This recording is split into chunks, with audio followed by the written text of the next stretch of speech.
Hi ಎಲ್ಲರಿಗೂ ನಮಸ್ಕಾರ. ನಮ್ಮ ಚಾನಲ್ಗೆ ಸ್ವಾಗತ. ನಾನು ಲಕ್ಷ್ಮಿ. ಇವತ್ತಿನ ರೆಸಿಪಿ ಬಂದು ಮಿಕ್ಸ್ ಮೊಳಕೆ ಕಾಳಿನ ಸಾಂಬಾರು ಮಾಡೋದು ಹೇಗೆ ಅಂತ ತೋರಿಸ್ತೀನಿ. ತುಂಬಾ ಈಸಿಯಾಗಿ ಕ್ವಿಕ್ಕಾಗೆ ನಾವು ಕಾಳೆಲ್ಲ ಮನೆಯಲ್ಲೇ ನೆನೆಸ್ಕೊಂಡು ಮೊಳಕೆ ಕಟ್ಕೊಂಡು ಆರಾಮಾಗಿ ಮನೆಗೆ ಮಾಡ್ಕೋಬೋದು. ಆ ಥರ ಸ್ಟೈಲಲ್ಲಿ ತೋರಿಸ್ತಾ ಇದ್ದೀನಿ. ಬನ್ನಿ ಬೇಕಾಗಿರುವ ಸಾಮಗ್ರಿಗಳು ನೋಡೋಣ. ಮೊದಲಿಗೆ ನಾವು ಕಾಳು ನೆನೆಸೋದನ್ನು ನೋಡೋಣ. ನೋಡಿ, ಇಲ್ಲಿ ನಾನು 4 ಥರ ಕಾಳನ್ನು ಉಪಯೋಗಿಸ್ತಾ ಇದ್ದೀನಿ. ನಿಮಗೆ ಬೇಕಾಗಿದ್ದರೆ ಇನ್ನು ಅಲಸಂದಿ ಕಾಳನ್ನು ಕೂಡ ಸೇರಿಸ್ಕೋಬೋದು. ಮೊದಲಿಗೆ ನಾನು ಇಲ್ಲಿ 3/4 ಕಪ್ಪಷ್ಟು ಹೆಸರು ಕಾಳು, 3/4 ಕಪ್ಪಷ್ಟು ನಾನಿಲ್ಲಿ ಹುಳಿಕಾಳನ್ನು ಉಪಯೋಗಿಸ್ತಾ ಇದ್ದೀನಿ. ಹಾಗೆ ಅರ್ಧ ಕಪ್ಪಷ್ಟು ಬಟಾಣಿ, 3/4 ಕಪ್ಪಷ್ಟು ಕಡಲೆಕಾಳನ್ನು ಉಪಯೋಗಿಸ್ತಾ ಇದ್ದೀನಿ. ನೋಡಿ, ಇವಾಗ ಒಂದು ಬೌಲಿಗೆ ಎಲ್ಲ ಕಾಳನ್ನು ಸೇರಿಸ್ಕೊಳ್ಳೋಣ. ಮುಂಚಿತವಾಗಿ ನಾನು ಎಲ್ಲವನ್ನು ಕ್ಲೀನ್ ಮಾಡಿ ಸೇರಿಸ್ಕೊತಾ ಇದ್ದೀನಿ. ಹುಳಿಕಾಳಲ್ಲಂತೂ ತುಂಬಾ ಮಣ್ಣಿರುತ್ತೆ, ಹಾಗಾಗಿ ನೀಟಾಗಿ ಕ್ಲೀನ್ ಮಾಡಿಕೊಂಡು ಸೇರಿಸ್ಕೊಳ್ಳೋಣ. ಸೇರಿಸ್ಕೊಂಡು ನಾವಿಲ್ಲಿ 3/4 ಲೀಟ್ರ್ ನೀರನ್ನು ಸೇರಿಸ್ಕೊಳ್ಳೋಣ. ಆಲ್ಮೋಸ್ಟ್ ಎಲ್ಲ ಕಾಳು 300 ಗ್ರಾಮ್ ತನಕ ಬಂದಿದೆ. ಇವಾಗ ಇದನ್ನು ನೆನೆಸ್ಕೊಳ್ಳೋಣ. ನೋಡಿ, ನೆನೆಯೋಗಿ ಬಿಟ್ಟಿದ್ದೀನಿ. ನಾನು ಇಲ್ಲಿ ಓವರ್ ನೈಟ್ ನೆನೆಸ್ಕೊತಾ ಇದ್ದೀನಿ. ಒಂದು ವೇಳೆ ನೀವು ಬೆಳಗ್ಗೆ ಟೈಮ್ ನೆನೆಸೋದಾದರೆ ಸಂಜೆ ತನಕ ನೆನೆಸ್ಕೋಬೇಕಾಗತ್ತೆ. ನೋಡಿ, ಕಾಳು ನೆಂದಿರೋದು ತೋರಿಸ್ತಾ ಇದ್ದೀನಿ. ನೋಡಿ, ಕಾಳು ಚೆನ್ನಾಗಿ ನೆಂದಿದೆ. ಇಷ್ಟಾದರೆ ಸಾಕಾಗುತ್ತೆ. ಇವಾಗ ಇದನ್ನು ಮೊಳಕೆ ಕಟ್ಟೋದು ಹೇಗೆ ಅಂತ ತೋರಿಸ್ತಾ ಇದ್ದೀನಿ. ನಾನಿಲ್ಲಿ ಒಂದು ಕಾಟನ್ ಬಟ್ಟೆಯನ್ನು ಉಪಯೋಗಿಸ್ತಾ ಇದ್ದೀನಿ.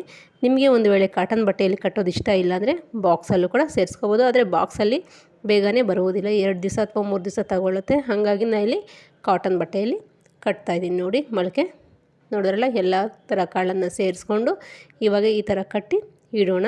ನನಗೆ ಇಲ್ಲಿ ಇವತ್ತಿನ ಸಂಜೆ ಕಟ್ಟಿಕ್ಕಿದ್ರೆ ನನಗೆ 1.5 ದಿನಕ್ಕೆಲ್ಲ ಕಾಳು ಬಂದುಬಿಟ್ಟಿದೆ. ಬೆಳಗ್ಗೆ ಕಟ್ಟಿದ್ದೀನಿ ನಾನು. ನೋಡಿ, ಭಾನುವಾರ ಮಧ್ಯಾಹ್ನಕ್ಕೆಲ್ಲ ಕಾಳು ಮೊಳಕೆ ಎಷ್ಟು ಚೆನ್ನಾಗಿ ಬಂದಿದೆ ಅಂತ ಶನಿವಾರ ಬೆಳಗ್ಗೆ ಕಟ್ಟಿಕ್ಕಿದ್ದೆ ನಾನು.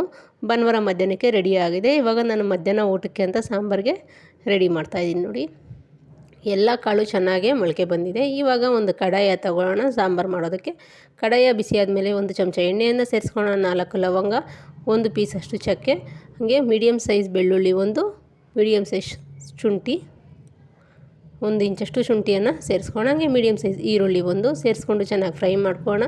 ಫ್ರೈ ಆದ ನಂತರ ನಾವು 3 ಹಸಿಮೆಣ್ಸಿನ್ಕಾಯನ್ನು ಸೇರಿಸ್ಕೊಳ್ಳೋಣ.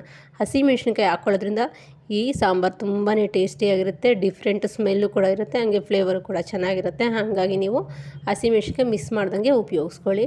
ನೋಡಿ, ಕಂಪ್ಲೀಟಾಗಿ ಫ್ರೈ ಆಗಿದೆ. ಇವಾಗ ಸ್ಟವನ್ನು ಆಫ್ ಮಾಡಿ ನಾನು ಅರ್ಧ ಬೌಲಷ್ಟು ಕೊಬ್ಬರಿ, ಹಾಗೆ ಅರ್ಧ ಟೊಮೊಟೊವನ್ನು ಸೇರಿಸ್ಕೊಂಡಿದ್ದೀನಿ. ಹಾಗೆ 1 ಇಡೀ ಕೊತ್ತಂಬರಿ ಸೊಪ್ಪು, ಒಂದು ಸ್ವಲ್ಪ ಪುದೀನ ಸೊಪ್ಪನ್ನು ಕೂಡ ಸೇರಿಸ್ಕೊಂಡು ಕಂಪ್ಲೀಟಾಗಿ ತಣ್ಣಗಾಗೋ ತನಕ ಬಿಡೋಣ.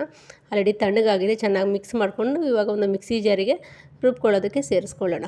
ನೋಡಿ, ನಾನಿಲ್ಲಿ ಹುಣಸೆ ಹಣ್ಣನ್ನು ಉಪಯೋಗಿಸ್ತಾ ಇಲ್ಲ. ಮಸಾಲೆ ಸಾಂಬಾರು ಆಗಿರೋದ್ರಿಂದ ಹುಣಸೆ ಹಣ್ಣು ಉಪಯೋಗಿಸ್ತಾ ಇಲ್ಲ. ಒಂದು ವೇಳೆ ನಿಮಗೆ ಸ್ವಲ್ಪ ಹುಳಿ ಥರ ಬೇಕು ಅಂದ್ಕೊಂಡ್ರೆ ಹುಣಸೆ ಹಣ್ಣನ್ನು ಉಪಯೋಗಿಸ್ಕೋಬೋದು.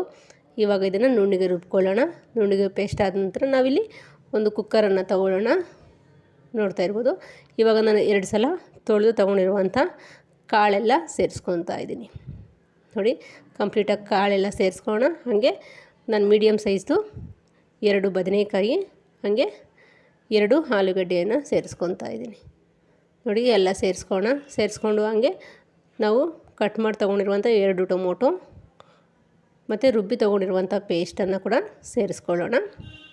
ಈ ರೆಸಿಪಿ ಅಂತೂ ಮುದ್ದೆ, ಚಪಾತಿ, ದೋಸೆಗೆಲ್ಲ ತುಂಬಾ ಚೆನ್ನಾಗಿರುತ್ತೆ. ತಪ್ಪದೆ ನೀವು ಟ್ರೈ ಮಾಡಿ. ಹೇಗೆ ಬಂತು ಅಂತ ಕಮೆಂಟ್ ಮೂಲಕ ಕಮೆಂಟ್ ಮಾಡಿ. ಹಾಗೆ ನಮ್ಮ ಕಪ್ಪರ್ದಿನಿ ಸ್ಪೆಷಲ್ ಚಾನಲ್ಗೆ ಸಪೋರ್ಟ್ ಮಾಡಿ, ಸಬ್ಸ್ಕ್ರೈಬ್ ಮಾಡ್ಕೊತೀರಾ ಅನ್ಕೊತಾ ಇದ್ದೀನಿ. ನೋಡಿ, ಮಸಾಲೆ ಎಲ್ಲ ಸೇರಿಸ್ಕೊಳ್ಳೋಣ. ಸೇರಿಸ್ಕೊಂಡು ಅದೇ ಮಿಕ್ಸಿ ಜಾರಿಗೆ ಒಂದು ಸ್ವಲ್ಪ ನೀರನ್ನು ಕೂಡ ಸೇರಿಸ್ಕೊಳ್ಳೋಣ, 1 ಗ್ಲಾಸಷ್ಟು. ಹಾಗೆ ಖಾರಕ್ಕೆ ಅಚ್ಕಾರದ ಪುಡಿ 1.5 ಚಮಚ, ಧನಿಯಾ ಪುಡಿ 2 ಚಮಚ, ರುಚಿಗೆ ತಕ್ಕಷ್ಟು ಉಪ್ಪನ್ನು ಕೂಡ ಸೇರಿಸ್ಕೊಳ್ಳೋಣ. ಹಾಗೆ ಚೆನ್ನಾಗಿ ಮಿಕ್ಸ್ ಮಾಡೋಣ. ಇವಾಗ ನೋಡಿ, ನಿಮಗೆ ಒಂದು ವೇಳೆ ನೀವು ಮುದ್ದೆ ರೈಸಿಗೆ ಅಂದರೆ ಸ್ವಲ್ಪ ನೀರನ್ನು ಸೇರಿಸ್ಕೊಳ್ಳಿ. ನಾನು ಇಲ್ಲಿ ಚಪಾತಿ ಮತ್ತು ಮುದ್ದೆಗೆ ಅಂತ ಮಾಡ್ತಾಯಿದ್ದೀನಿ. ನೋಡಿ, ನನಗೆ ನೀರು ಸ್ವಲ್ಪನೇ ಸೇರಿಸ್ಕೊಂಡಿದ್ದೀನಿ, ನಾನು ಜಾಸ್ತಿ ಸೇರಿಸ್ಕೊಂಡಿಲ್ಲ. ಇಷ್ಟಾದರೆ ಸಾಕಾಗತ್ತೆ. ಕಂಪ್ಲೀಟಾಗಿ ಮಿಕ್ಸ್ ಮಾಡ್ಕೊಳ್ಳೋಣ. ಮಿಕ್ಸ್ ಮಾಡಿಕೊಂಡು ಸ್ವಲ್ಪ ಕಟ್ ಮಾಡಿ ತೊಗೊಂಡಿರುವಂಥ ಕೊತ್ತಂಬರಿ ಸೊಪ್ಪನ್ನು ಕೂಡ ಸೇರಿಸ್ಕೊಳ್ಳೋಣ. ಸೇರಿಸ್ಕೊಂಡು ನಾವು ಕುಕ್ಕರ್ ಲಿಡ್ಡನ್ನು ಕ್ಲೋಸ್ ಮಾಡಿ 3 ವಿಜಿಲ್ ಕೂಗಿಸ್ಕೊಳ್ಳೋಣ. ನೋಡ್ತಾ ಇರ್ಬೋದು, ನೋಡಿ, ತುಂಬಾ ಈಸಿಯಾಗಿ ಮಾಡ್ಕೋಬೋದು. 3 ವಿಜಿಲ್ ಬಂದಿದೆ. ಇವಾಗ ಲಿಡ್ಡನ್ನು ಓಪನ್ ಮಾಡಿ ತೋರಿಸ್ತಾ ಇದ್ದೀನಿ. ನೋಡಿ, ಎಷ್ಟು ಚೆನ್ನಾಗಿ ಬಂದಿದೆ ಅಂತ. ಸಾಂಬಾರು ತುಂಬಾ ಟೇಸ್ಟಿಯಾಗಿ ಬಂದಿತ್ತು. ಮುದ್ದೆ ಜೊತೆ, ಚಪಾತಿ ಜೊತೆ ಅಂತೂ ಸೂಪರಾಗಿತ್ತು. ನೀವು ಕೂಡ ತಪ್ಪದೇ ಟ್ರೈ ಮಾಡಿ. ನೋಡಿ, ಸಾಂಬಾರು ರೆಡಿಯಾಗಿದೆ. ಇವಾಗ ಇದಕ್ಕೆ ಸಿಂಪಲ್ಲಾಗಿ ಒಂದು ಒಗ್ಗರಣೆಯನ್ನು ಕೊಡೋಣ. ನೋಡಿ, ಒಂದು ಕಡಾಯಿಯನ್ನು ತಗೋಣ. ಕಡಾಯಿಗೆ 1-2 ಚಮಚ ಎಣ್ಣೆಯನ್ನು ಸೇರಿಸ್ಕೊಳ್ಳೋಣ. ಹಾಗೆ ಸ್ವಲ್ಪ ಸಾಸಿವೆ, ಕಟ್ ಮಾಡಿ ತೊಗೊಂಡಿರುವಂಥ ಈರುಳ್ಳಿ ಮತ್ತು ಕರಿಬೇವು ಸೊಪ್ಪು, 2 ಒಣಮೆಣಸಿನ್ಕಾಯನ್ನು ಕೂಡ ಸೇರಿಸ್ಕೊಳ್ಳೋಣ. ಸೇರಿಸ್ಕೊಂಡು ಗೋಲ್ಡನ್ ಕಲರ್ ಬರೋ ತನಕ ಫ್ರೈ ಮಾಡ್ಕೊಳ್ಳೋಣ. ನೋಡಿ, ಒಮ್ಮೆ ಮಿಕ್ಸ್ ಮಾಡ್ಕೊಳ್ಳೋಣ. ಚೆನ್ನಾಗಿ ಮಿಕ್ಸ್ ಆಗಿದೆ. ಇವಾಗ ಚೆನ್ನಾಗಿ ಫ್ರೈ ಕೂಡ ಆಗಿದೆ. ಇಷ್ಟಾದರೆ ಸಾಕಾಗುತ್ತೆ. ಇವಾಗ ಸಾಂಬಾರು ಜೊತೆ ಸೇರಿಸ್ಕೊಳ್ಳೋಣ. ಒಗ್ಗರಣೆನ ಸೇರಿಸ್ಕೊಂಡು ಚೆನ್ನಾಗಿ ಮಿಕ್ಸ್ ಮಾಡ್ಕೊಳ್ಳೋಣ. ಮಿಕ್ಸ್ ಮಾಡಿಕೊಂಡು ನಾವಿಲ್ಲಿ ಮುದ್ದೆ ಜೊತೆ ಸರ್ವ್ ಮಾಡ್ಕೊತಾ ಇದ್ದೀವಿ. ಒಂದು ವೇಳೆ ನೀವೇನಾದರೂ ಮುದ್ದೆಗೆ ಬರೀ ರೈಸಿಗೆ ಅಂದರೆ ಇನ್ನು ಸ್ವಲ್ಪ ನೀರನ್ನು ಸೇರಿಸ್ಕೊಂಡು ಕುದಿಸ್ಕೋಬೋದು. ನೋಡಿ, ತುಂಬಾ ಟೇಸ್ಟಿಯಾಗಿರುವಂಥ ಮುದ್ದೆ ಮಿಕ್ಸ್ ಮೊಳಕೆ ಕಾಳಿನ ಸಾಂಬಾರು. ನಿಮಗೂ ಕೂಡ ಇಷ್ಟ ಆಗಿದರೆ ತಪ್ಪದೆ ಒಂದು ಲೈಕನ್ನು ಮಾಡಿ, ಹಾಗೆ ಫ್ರೆಂಡ್ಸ್ ಆ್ಯಂಡ್ ಫ್ಯಾಮಿಲಿ ಮೆಂಬರ್ಸ್ಗೆ ಶೇರ್ ಮಾಡಿ, ನಮ್ಮ ಚಾನಲ್ಗೆ ಸಪೋರ್ಟ್ ಮಾಡಿ.